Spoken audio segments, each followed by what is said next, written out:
We've been doing this podcast for 2.5 years now, and the most listened to episodes are always the ones talking about career and certifications in Treasury. So we decided to partner up with the AFP, the Association for Financial Professionals, so we can offer you a $100 discount code on all of the AFP's products. This includes, of course, the CTP, the Certified Treasury Professional, which is hands down the most renowned and recognized certification in Treasury out there. And of course, the access to the CTP exam prep platform as well. Check the link in the description to access to those discount codes and take your career to the next level. Welcome to the Corporate Treasury 101 podcast. In today's episode, we'd have Matt Cornwall from Chubb, and we discuss how in his previous company, his Treasury Department went under a cyber attack, had to go through COVID as a travel provider, and a fraud situation all within a 6-month period. Matt is a highly ambitious professional with qualifications in EMEA and AMCT specializing in Treasury. With a wealth of experience in Treasury, accounting, and commercial roles, Matt has successfully navigated diverse industry sectors within blue-chip global companies. With over 25 years, he has showcased robust operational Treasury management skills, leading transformative changes within organizations, and, as you're about to hear, carrying organizations through very turbulent times. In this episode, expect to learn what were the immediate actions that Matt took after a cyber attack ensued, and what are the precautions that you need to take when communicating with banks and stakeholders in such an environment. In his previous company, Travelex, what were the immediate operations that were managed during COVID, during the cyber attack, during the fraud attack, and, by the way, getting audited at the same time? What were the strategies that Matt used with his employees in keeping them motivated and preventing panic during these successive crises? And much more. We hope you enjoy the episode, and if that's the case, then if you probably heard about our podcast through word of mouth, or maybe you were recommended by the podcast platforms. And one of the things that they love is reviews. So we'd love it if you could go off and leave us a 5-star review wherever you're listening to this show. It really helps the show and helps us get Treasury and knowledge and education in front of more and more people. And with that, here's Matt Cornwall.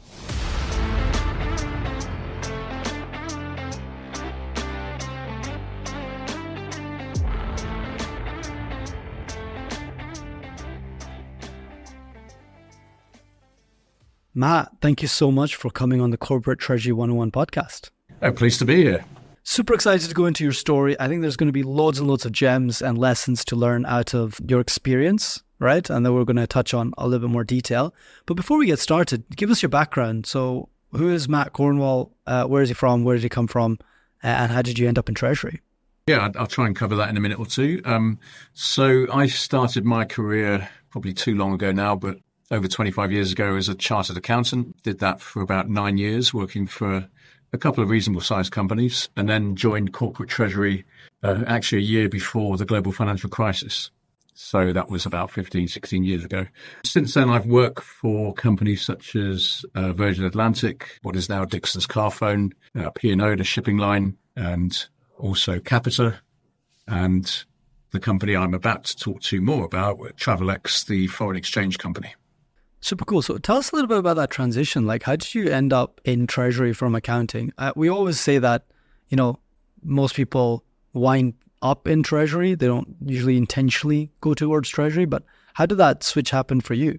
Yeah, it's a good question. I'm often asked that from younger members of my team as well. So I was group accountant at a media company that was highly acquisitive and had a very small London team, but most of the operations were in Europe. There was really only less than a dozen of us, and obviously as the company grew very quickly, it grew from an AIM listed company to FTSE 250 in about 18 months, which was a huge rate of growth. So obviously we needed a treasury function, and we recruited a treasurer, and I was asked if I wanted to support him because I had a very overarching remit on the accounting side. And to be honest, I think after 9 years, in the accounting world, it's an area that can be a bit repetitive in terms of, annual budgets, annual forecasts, year end, month end, all that type of thing. It felt a bit of a hamster wheel. So, I was really actually looking for something else and more of an outlet that would be more forward thinking. Accounting can be a bit backward looking. So I knew a bit about Treasury, not that much, and the opportunity came up and I took it, and not really looked back since. I certainly would never feel I would want to go back to accounting, and also I think Treasury is so varied. Even in the 16 years I've been doing it, there's so much there that you can link in with very broadly geopolitics, macroeconomics, but even down to the very small detail of cash management with your banks and payment technology. There's such an array of different areas you can go into Treasury. That's why I really do like it and like pushing it forward as a career as well for people. Out of interest, just because it's been something we've been talking a lot in the past, did you do any formal qualifications in your transition from being an accountant towards Treasury, or did you feel the need to do that? What was the advantages of that? Yeah, I mean, I did the SEMA qualification for the chartered accountancy, and then I very much thought, well, at a younger age, you can learn and absorb better. And I thought, if I'm going to do this, I want to do this now, and took the AMCT qualification with the ACT bodies. So fully qualified treasurer as well. And I always say that I think qualifications are certainly good. They do open doors. They're a passport to accelerate your career, but they're not always absolutely crucial to progress. I think it's more about, your ability to have an open mind and really be hungry to learn. That's certainly key in Treasury, as I said, because it's so varied. But really, the qualification side, I think, in terms of recruitment, as I said, it can be a passport to get that next rung on the ladder in terms of your career. But once you're in a role, I think it's less important, and it's more about the operational and technical and even strategic experience you have in Treasury that makes you progress. Super cool. So, and how do you develop that? Is that just time on the job and going through enough horror stories, or do you think there's ways you can get? You hear some today, but I think it's about that natural curiosity, the ability to learn, as well as the enthusiasm to learn, and also just putting yourself forward. I think there's a lot more projects within Treasury. There's a lot more business enhancement and business process projects that you can get involved with that can involve lots of different areas of the company. So you can't just sit in a corner and do nothing in Treasury. You've got to really put yourself out there. And that's the thing I always advise to help progress your career more once you're in a job, that is. So using that as a transition into what we're going to get in today. So you mentioned at your time at Travelex, and we got acquainted at the Treasury Career Corner Live, where you were on stage talking about Treasury careers and hybrid work and all these things. But you alluded to a very rough time that you had at Travelex, specifically a very rough 6 months period, where you went through a cyberattack event, you found fraud at the parent company that the company was at, and of course, being a travel company, COVID-19, I'm sure, had a very interesting effect on certainly Treasury activities, if not the entire company. So take us through all of that. So start with the cyber attack. It's New Year's Eve. You're working at Travelex for about a year now. How long had you been there? About 9 months at that time. About 9 months. So what happened? Yes, so New Year's Eve, I think the majority of people were working from home even then. It was pre-COVID times. It was the Christmas period. Literally, the phone went red hot. I turned the phone on. There were emails, text messages, missed calls.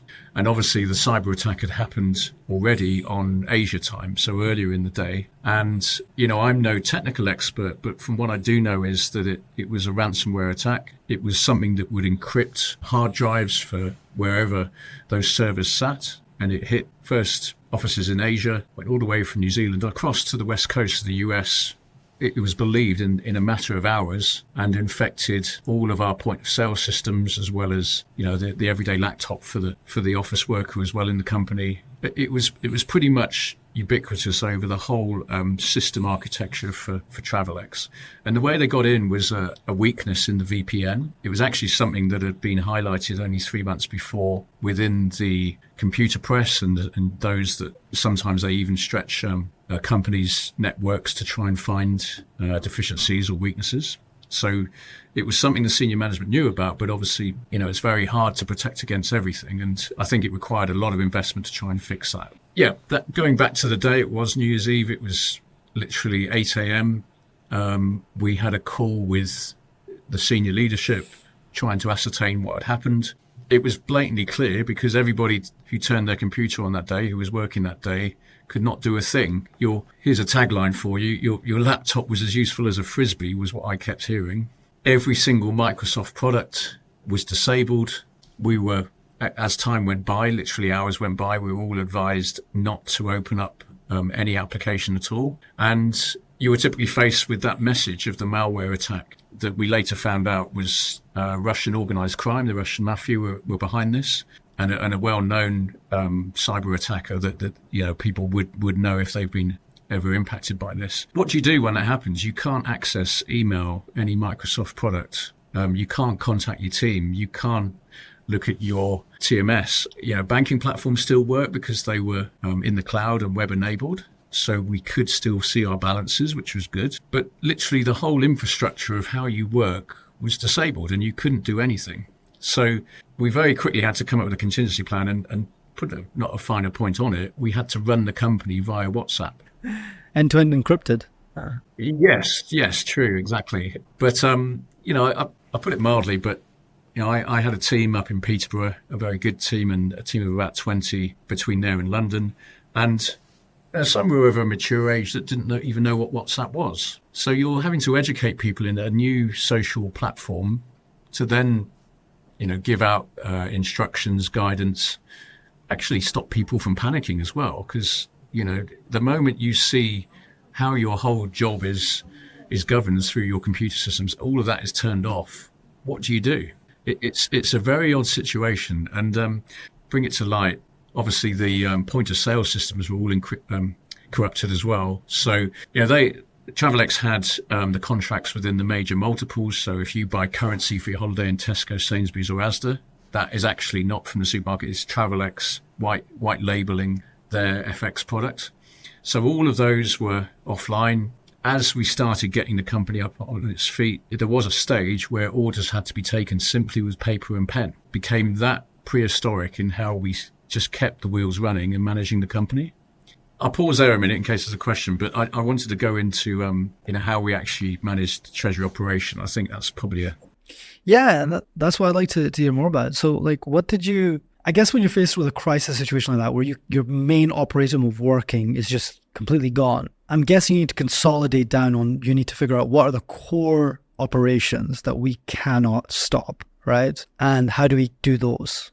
So, what were those? What was going through your head at the time as the leader of a treasury organization there? What was going through your head at that time?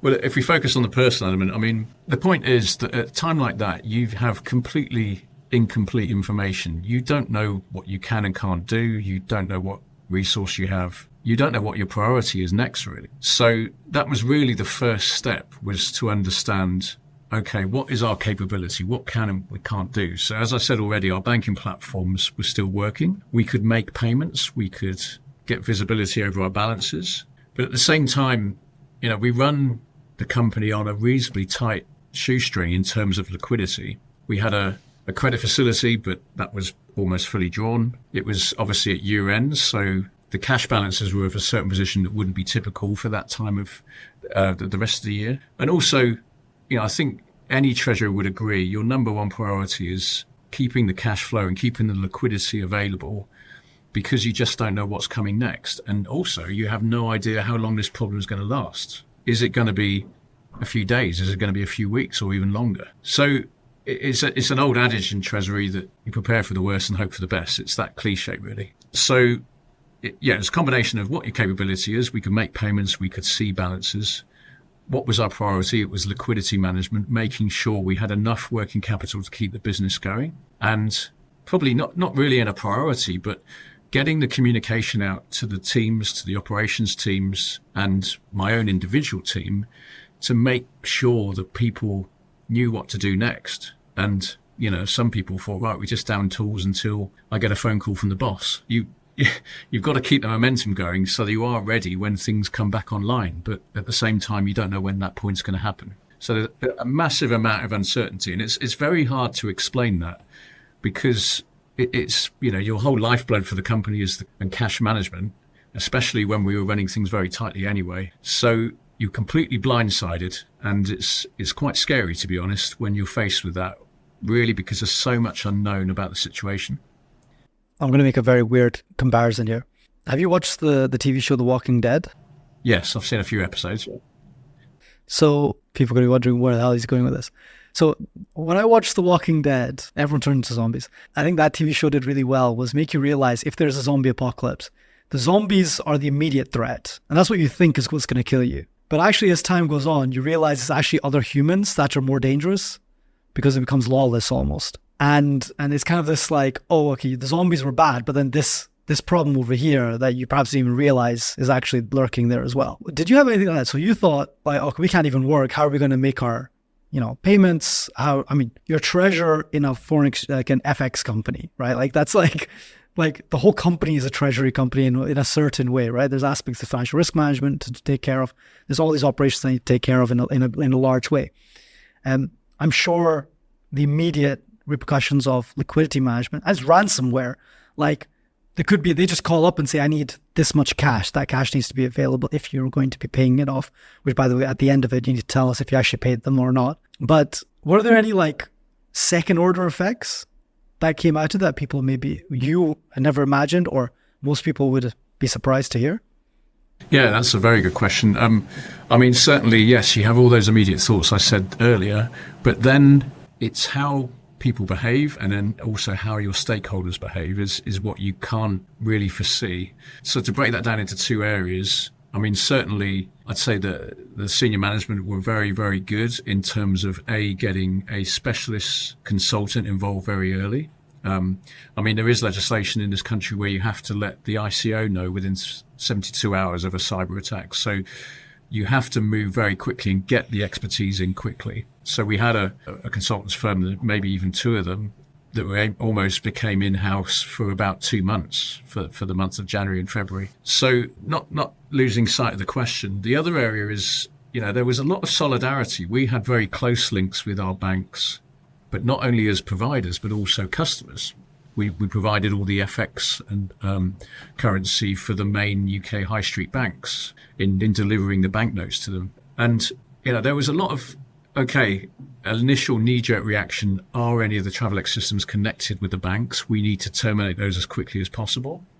But also solidarity in terms of, well, look, we need you as a vendor as much as you need us as a customer. How do we continue the wheels going round? How do we actually help? And that solidarity was good. Obviously no bank's a charity, but there was certainly a lot more help than I would have ever thought initially at that stage. As this is only the period of probably 72 hours. As the news hit and became more widely known, the BBC, the FT, some very large organizations started wanting to get from the horse's mouth what had happened. They were interviewing people who were sat in those FX bureaus that really didn't have a lot to do. And some people had an axe to grind about the company for, past problems that had nothing to do with the cyber attack. So that was something I don't think anyone would have predicted, that people saw that as an outlet. I can say exactly what I like about my company and not really think about it. HR had to move very quickly. There was communications going around that they didn't want people talking to the press, and anybody caught doing so could be disciplined, that type of thing. So you've got to bring in an enormous amount of discipline, because suddenly your company becomes a bit uncontrollable because all your systems aren't working or are not connected as well. I'm sure there's probably lots of other areas, but I'm trying to keep it succinct, really. I think as well, you can't judge or guess or second guess how humans are going to behave in situations like that. And I am glad to say a lot of people were calm and collected, but at the same time, that only works if you give clear direction and clear communication. And often too much communication is wrong. You have to give out, very summarized or limited communication about what happens next. So I'll leave it on there, that question. But I think overall, yes, there was more unknowns than... Well, no, I saw the analogy, what you mean, that the threat immediate is not actually the biggest threat. I get what you mean there. Is that what you thought I was going to ask about The Walking Dead? Did you have something else in mind? That was a better question. I could get... Liquidity management. Nice. And so from a treasury perspective, because that's interesting, because when I was asking that question, I thought, we have these 4 fundamentals of corporate treasury. That's how we break down treasury, which is cash and liquidity management, financial risk management. There was another one. And then bank relations, right? And then bank relations. And then relationships are also a lot built on trust. I thought that maybe you would even see people like start keeping a 10-foot pole away from you to say, look, you guys are infected, right? You can't come near us. Sort your stuff out, then maybe we'll talk. But until then, we need to go somewhere else. And then maybe some of those services, that core infrastructure to fulfill your treasury operations, to do the liquidity management that you said, the working capital management that you needed to do, perhaps would have gotten more difficult. But I'm glad to hear it was a lot more banding together.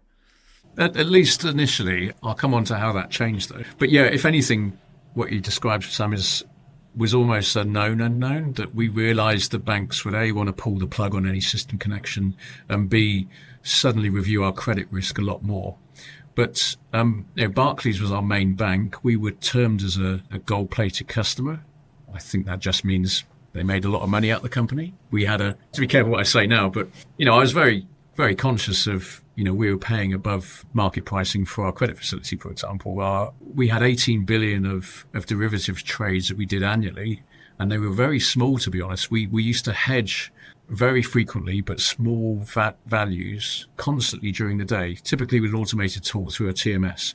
So you can imagine the banks loved us because we were doing, hundreds, if not thousands of trades every week. For a company that wasn't that large, really, with about $1 billion market cap, we were, as I said, derivative trades totaling about $18 billion. So it was a huge flow of FX trades, and that's why the banks treated us carefully, but at the same time didn't want to lose that relationship. So I think that's where a bit of solidarity came from. The moment the banks knew about this, there was lots of calls, lots of meetings. And really the theme was, well, within reason, what can we do for you to keep the wheels turning? But saying that, there was one really key point. It was within the first week this happened. The relationship manager at Barclays, someone I got on very well with, who remained nameless, I caught up with him for a beer a couple of years after the event, and he said, Matt, that day that I gave you that phone call will always stick in my head as a career-defining moment, or a completely big milestone he'll always remember. And that was, Barclays are well aware that we had to pay a ransom. He called me up. This was after he'd had a conversation with the CEO with Barclays, Jess Staley, and he said, Matt, you don't have to confirm or deny if you're going to pay the ransom. Don't for 1 minute think you'll do it through one of our bank accounts. And when you hear that, you'd think, right, well, how the hell are we going to pay it then? Because we didn't have a very large banking panel. The other point I was going to raise linked to that was when other treasurers have asked me to talk about how you cope with this cyber attack, I always put one question to them that say, right, you have to pay a ransom by this Friday. This is in the public domain. It was about $6 million, not huge on the grand scheme of things. You have to pay that within a few days in Bitcoin to a very small regional bank on the west coast of the US, I think California. A bank you would never normally hit your credit risk thresholds, for example. And I've never had an answer to that. Like, well, how did you do it, Matt? Because there's so many red lights and question marks on how we did it, How did you do it? Come on, you got to tell us. Am I building up the apprehension? So Travelex just couldn't do it. We did not have the means to do it. Our bank had simply said, look, you do that, it's going to hit every single sanction screening filter and all the red lights will start flashing. So our parent in the UAE, they did it through one of their accounts, and I don't know exactly how it was done. They obviously used a bank with maybe more lapse sanction controls, allegedly. But the front office dealer that actually did it, I spoke to him after, and he said he got through to a person that acted on behalf of those that planted the malware attack. And he said he'll never forget that conversation. It was like ringing in a call center, because the person he was speaking to was actually in a rush because they had to clock off at 5 p.m. that day. It was that much of a mechanized industry, sort of arrangement. Unbelievable, really. And he had to confirm the wire of the $6 million. Equally, they had to confirm receipt, and then that was passed through to the bad actors that all started the little problem, really. How do you heal from that as a organization, as a Treasury Department? So you've paid the ransom, it came through, you in your Treasury sphere couldn't do it, your bank said no, you had to outsource it to your parent company, they took care of it. What happens from there? So you hear the news, money's been transferred. Do laptops just suddenly all switch on? Like, what is everyone going through? How do you walk into work the next day and look everyone in the eye? What do you say? At the time, there was only a small group of 5 or 6 of us that knew we were going to go ahead with our action. And it sadly isn't the case that everyone's laptop all works again and it's all back to normal. There were meetings at least 3 or 4 times a day with the main cyber risk consultant in explaining what happens and what the ransom's paid purely for a key that decrypts your data. And that's customer data as well as internal corporate data. But again, another analogy I come up with when I've talked about this in the past is it's a bit like, if you were mugged in King's Cross and you got a phone call from that mugger saying, would you like to meet me and I'll give you back your wallet? You wouldn't do it, would you? I don't know. I mean, you tell me, would you go and you have to meet that night with the mugger and ask for your wallet? But what's the condition? Why? But at the same time, there were negotiations going on through our cyber risk consultant with the hacker. But of course, you don't know if the data they're going to return is going to be complete, the key actually works, if they haven't made a copy of all your data, or even, it only decrypts half of what's on your hard drives and actually the information you need. You have no idea. You're putting all your trust in the person that has committed the crime. And that is a very odd relationship. Now, luckily, the key did decrypt everything, and we did start getting things back online. But, I mean, it's hard after 4 years remembering how long exactly, but it took about 4 to maybe 8 weeks to get the company back on its feet. And, of course, you're dealing with the problem of reputational damage. Will customers still go to you? Will they even transact with you with a credit card, for example? And all the relationships you have to rebuild with your banks, with all your other vendors. And then even internally, you've got to worry that suddenly people are going to leave because they can see that the company might fail. There's so many different battles to have and different areas to manage. Not enough time to really go into all of those. Crazy. That's what I mean. But so don't go to all of them. Like I said, what do you say to your team the first Monday back in? Like, how long is this being discussed for? What happened specifically inside your treasury team? Yeah, there was a lot of, again, even solidarity at a smaller level. And I think maybe it's a cliche, but the bit of British stiff upper lip, we're going to get through this. It doesn't matter what they throw at us. We're going to keep going. And, that was good. I think when people are faced with adversity as well, you never really know, how they're going to behave, but also how resilient people can be when your back's against the wall. And I was lucky with my team. There was a lot that had been there for many years. Travelex was there. Whole backbone to them, their family. They really wanted to do everything they possibly could to get things up and running again. And it was a real stoicism, I think the word I'm looking for. So, I was very conscious during that time to keep people motivated, to keep people, I had no idea how it was going to continue and how long it would last. But at the same time, it was very much choosing which battle you'd fight, taking one step at a time, and making sure, going back to what I said right at the beginning, you recognize what you can and you can't do and don't really worry about what you can't control. I think that's probably a lesson in life anyway. Deal with what you can control and what you can have an effect on. That's so important. But I think actually going back to an earlier question you had, things we didn't recognize or even visualize was, making payments. All companies have a whole control framework over payments. You have dual signatories, you have segregation of duties, all those type of things. All of that went out the window and we had to replace with manual processes, which slows everything down. But again, you had to think about what the priorities were, which were the big payments to make, with one eye on that and the other eye on liquidity in the company and making sure that you're not paying out more than you're getting in. And of course, systems would normally tell you that. But landscape of moving parts, very, very hard to manage, really. No, indeed. So you've just gone through that. It's been a bit of a, to say the least, traumatic time, I'm sure, for the company overall. Shortly afterwards, there's another financial crime that occurs inside the same company. Tell us about that.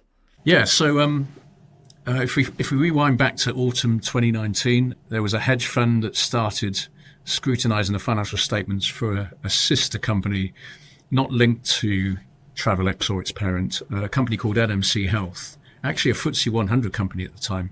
The financial records were scrutinized to a very high degree by the hedge fund. They picked up misrepresentations and, certainly started to question the integrity of the numbers. It turned out that there were balances being inflated, not properly evidenced. Even the auditors were brought into this. In short, that company was worth $10 billion in 2019. Within about 8 months, it was worth like 1% of that.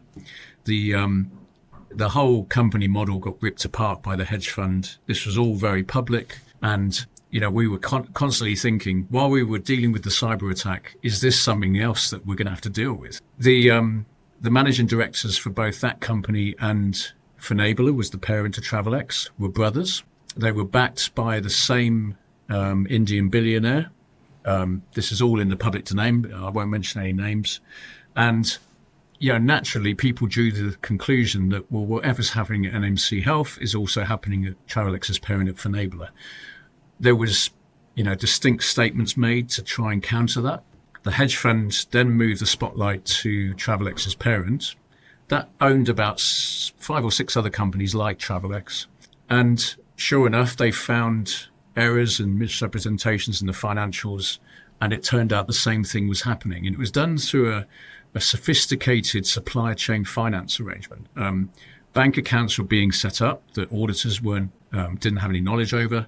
Funds were being skimmed off payments and going into these unknown bank accounts. These are all off balance sheet. And I don't know, to be honest, but I still think this is legal cases being pursued by the banks that were involved. And of course, the banks that lent to our parent were all on the hook for pretty sizable sums in terms of the credit facility offered to that parent. And, like I said, I don't know, I'm not up to speed with it, but I think there's still legal investigations going in on this. So we immediately found that, that in a different way was hitting our credit worthiness as an entity.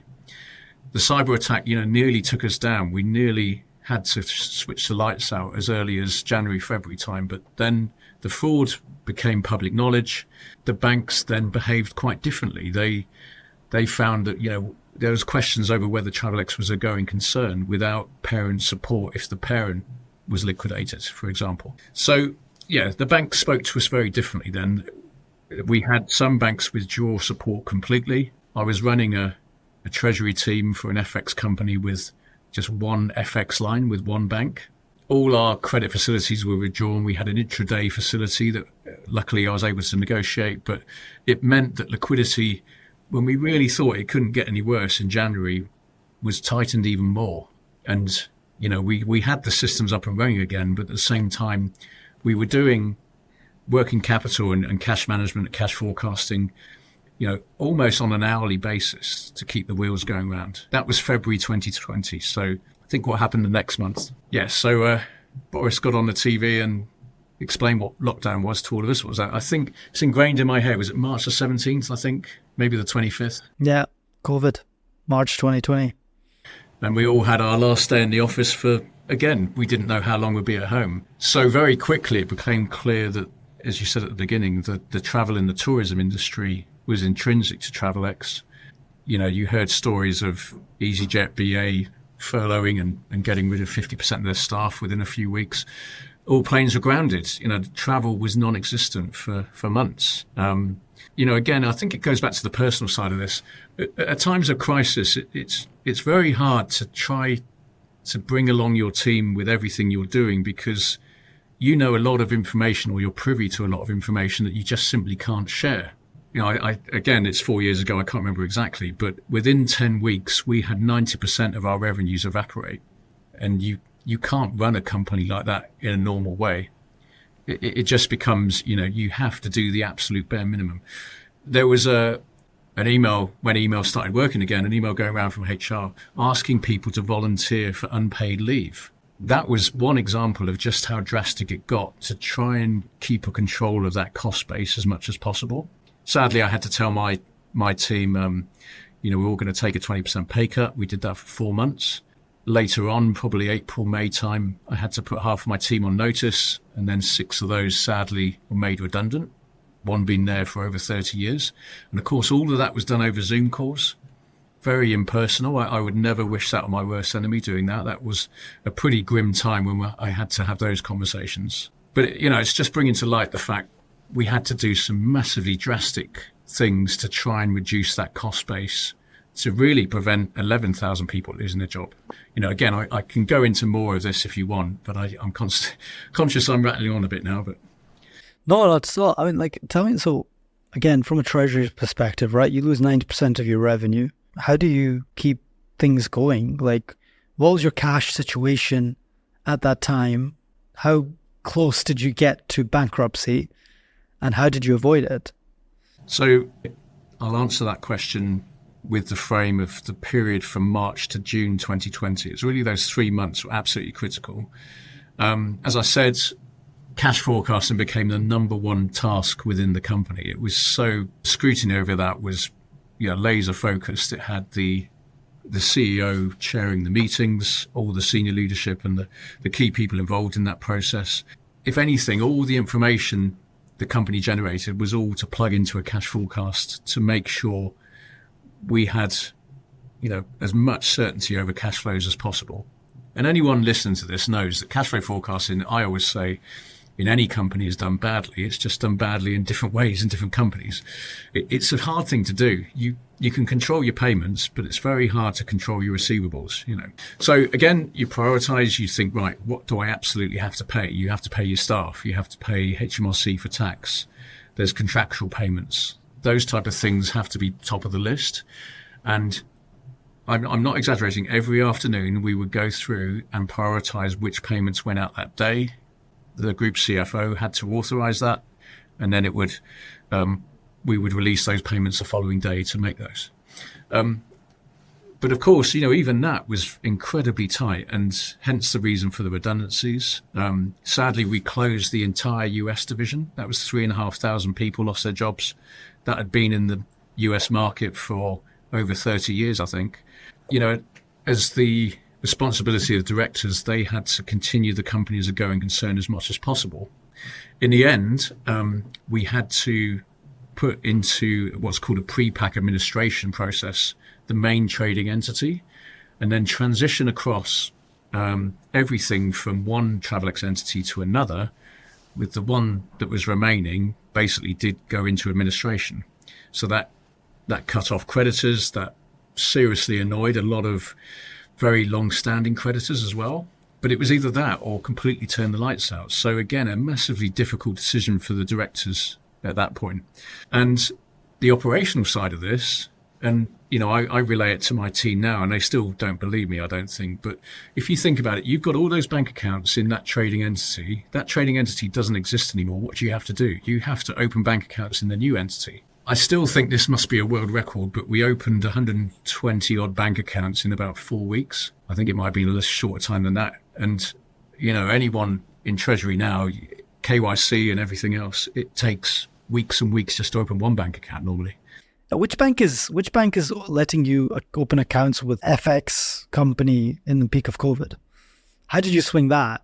Let alone trying to convince a bank to give you an account. You had 120. And to be honest, Sam, I never even thought about that at that time. It was really, go into crisis management rescue mode.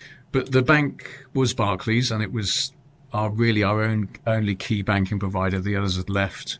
And, they had that or the other option of the company winding up and they lose everything. As I said before, we were a gold-plated client, and certainly their return on us as a customer was very good. They wanted to keep Travelex as a customer and still do.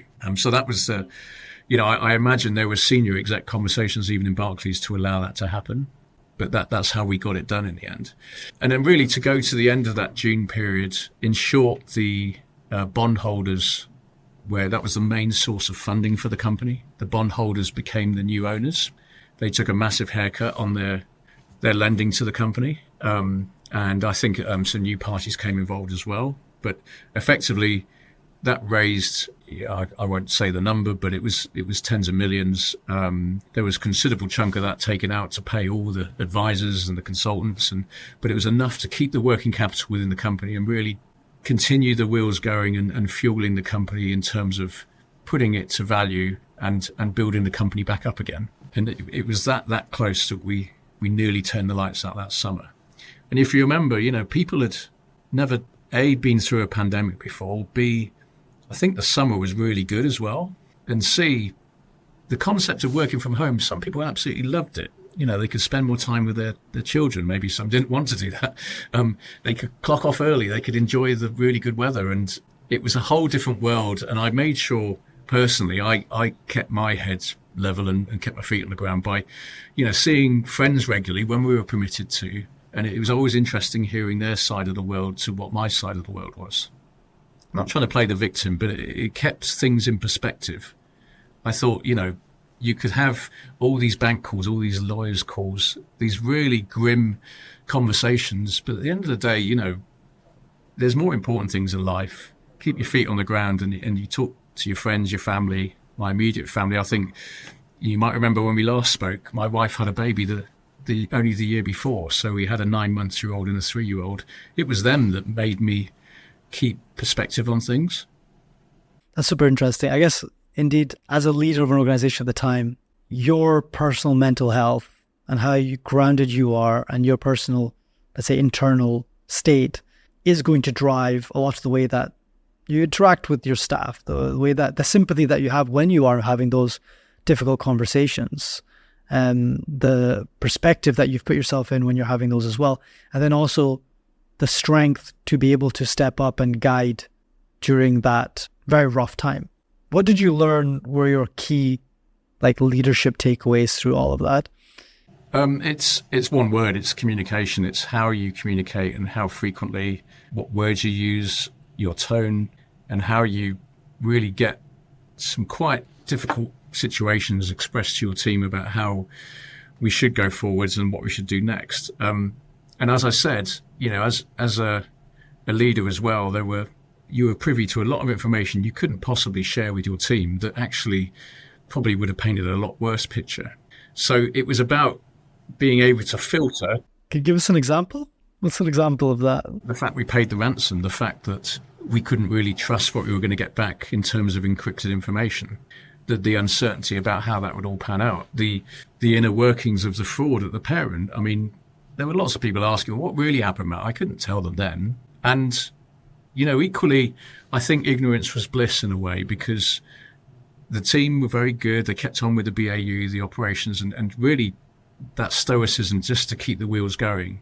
If they knew, I think it was June the 11th, again, another date ingrained on me, that morning we had a call with all the advisors, all the legal team, just to understand what is the possibility we're going to have to turn the lights out and liquidate or put this company into administration, and that's it. You can't tell the team that, but you've got to give them a sense of urgency to do that, extra level of cash forecasting, extra diligence with payments, because we suddenly still work into manual methods. They have to trust you, and you don't get that trust overnight. You have to build that anyway. That goes without saying, but they have to trust you. They probably know you know more than them, but you can't tell them everything. So it is just down to one word, trust, isn't it? It's how you respect each other, I think. I still understand how people still had energy by the end of it. I don't understand how you had the energy by the end of it. But I guess, you said that you were grounded, you just had your wife just had a baby, you had perspective in your life to keep you going. How did you distill that to your team? How did you get to team of a core operation, right, to maintain trust in you as a leader? Because you, at the end of the day, in their eyes, are an extension of the company. Correct. A representative of the company, a representative of the leadership that allowed a cyber attack to happen, that was facing how that was being treated at the time, that was not privy to, but involved in the organization where fraud had occurred. COVID, okay, fine, that's completely out of your control, but a lot of people weren't happy about, and you had to impose the lockdowns, which you said a lot of people enjoyed, a lot of people hated it. A lot of people went through terrible mental health through that as well. How did you keep them going through that time? Yeah, I'm with you. I mean, it all boils down to, I like to think I'm reasonably transparent and honest. I think But you couldn't be. That was even worse. Yeah, well, to the extent that they think I am, but you're right, there was information I couldn't share. It's a bit counterintuitive what I'm about to say, but in your typical management style, I think if people find out you're withholding information, then trust could erode quite quickly. What was important and what I could share, I always shared quickly, and that generated a mindset of transparency and honesty. And I think if people realize that you're not there to play games or, get involved in power struggles or anything like that, then, people usually trust you. And I think at the same time, there was a stoicism to keep the company going, which really helped me. But also, it was about focusing on the little wins as well. So, we got an intraday credit facility agreed with Barclays one day. That was a really good day. That it was daft in a way. That would be quite trivial otherwise. We were able to get systems back online. We were able to get our derivative trading back to where it used to be. It was about recognizing those little gains and celebrating them in a little way without being patronizing, of course. But I think more importantly, it's about the underlying mindset and keeping an open, transparent environment, really, which is easier said than done. But obviously, hopefully I did that before the cyber attack in the 9 months I was at the company anyway. And equally, I remember our CEO used to say, this whole process will be like walking across a desert and you don't know when you're next going to find water. And you just got to keep putting one foot forward and the next one and just keep going. And eventually you will get there as long as you just don't give up. And isn't that a bit of a life lesson as well? That I think I said to Graham, it was a line in Rocky, wasn't it? It's not how hard you get hit, or how often you get hit. It's about keeping moving forward and keep with a mindset that you will get over this crisis or whatever it is. You've got to never give up I think quite a strong thing in my mantra in life, really. But I think just to finish off, I think really you've also got to keep a sense of humor. You can't ever have complete, formal, stern mindset about all of this all the time. You've got to be able to laugh at yourself as well. And equally, there's always going to be side conversations, and there's a danger there you could have a toxic environment start. So you've got to nip those in the bud quite quickly, but then that goes back to your management style in how you do that. You can't treat people like children because then they behave like children. You've got to talk to them like adults. But I think going back to the other point, keeping a sense of humor is pretty important as well, and not taking yourself too seriously. I think the one thing I liked about what you said there was that you'd laid the groundwork for the management through that cyber attack, through that financial crime, through the COVID in the first 9 months. It wasn't during then. During then is when you show your true colors, I'm sure. But you'd already laid so much groundwork that allowed people to trust you in a time when that's, I guess, what they really needed. And again, to get people to band together, not everyone can do that, Matt. So definitely hats off to you to manage to get through all of that. And I think it makes a really interesting story now. Yeah. And this was at a time when, we'd be working, maybe the more senior people, 50, 60, 70-hour weeks, a lot of weekend working. And really that continued for, people can withstand that for a few weeks or maybe a month, but we were doing that. My first day off was September the 15th that year, when I said, right, I'm definitely going to take the family away. Yeah, I mean, if you told someone you'd do that, they'd simply say, no, I'm not doing that. But in a way, it brings back that survival instinct as a human being. You get through it somehow. You keep on fighting, you keep on taking each day as it comes. You keep celebrating those little wins, and you keep your eye on the goal to, where you want to get to. That's important, I think. That was a bit philosophical, sorry. No, that was amazing. That's exactly what it's all about. Matt, I don't think I want to spoil it by asking you any more questions than that. I think that's a lovely place to end it off. Is there anything else you'd like to add about how treasurers and treasury functions specifically, any advice specifically to treasurers for dealing with any black swan event, let alone 3 in a row? That's a question everyone will ask. It's a big question, hard to say in a few sentences. I mean, really keep a level head, keep your sense of humor, keep calm as much as you can do. Always realize you've got to filter out the information and what you relay to your team or your immediate stakeholders. And, empathize as much as you can. I often thought, if I was my treasury dealer, if I was my front office manager, what are they thinking? I know them reasonably well. I know if they've got a family or children or not. What's their main concern? Try and put yourself in other people's shoes. And then really the point I kept saying, communication is absolutely key. If you relate it to crisis management with the armed services or the emergency response services, I'm sure they'd say the same, that instruction and communication is absolutely key in making sure that you get the right behaviors. So that's normally keeping it very brief and succinct and very clear what the message is. Sounds great. Matt, thank you so much. So tell us a little, you didn't touch on it. What are you working at now? I know you're not at Travelex anymore. Tell us a bit about Chubb, what you're doing there, and what your current treasury role looks like. Hopefully a lot more relaxed. Yeah, definitely. I wouldn't say relaxed, but exciting in a different way. Yeah, sorry, I thought at the beginning I should do this. But so my current role, I'm the Head of Treasury Operations for EMEA for Chubb. Chubb is not the lot company, it's the other one. It's the largest property and casualty insurer in the world, a very large, with about a 90 plus billion market cap. Actually a Swiss headquartered company, but it's mainly based in the US, but a presence in about 55 countries. And alongside my role as Head of Treasury Ops, I'm also the global process owner for our Treasury payment architecture. And that is essentially a payment factory / payment hub arrangement where we have straight through processing from the front end system all the way through a centralized payment hub, a series of in-house banks, and then the payment out to the beneficiaries. So we try to model that in as many countries and areas as we can. We've got that in about 35 of the 54 countries we're in. So my job is to enforce and make sure that architecture is followed and ensure that deployments meet that as much as we can to our treasury standard, if we can call it that. So we've been on I hate the word, but a journey for about 12 years in implementing this transformation program.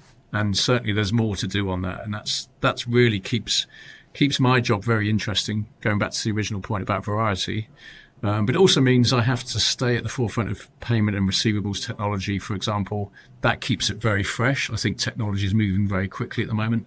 And that's on top of all the normal treasury operations. So cash management, liquidity management, forecasting, FX risk, that type of thing.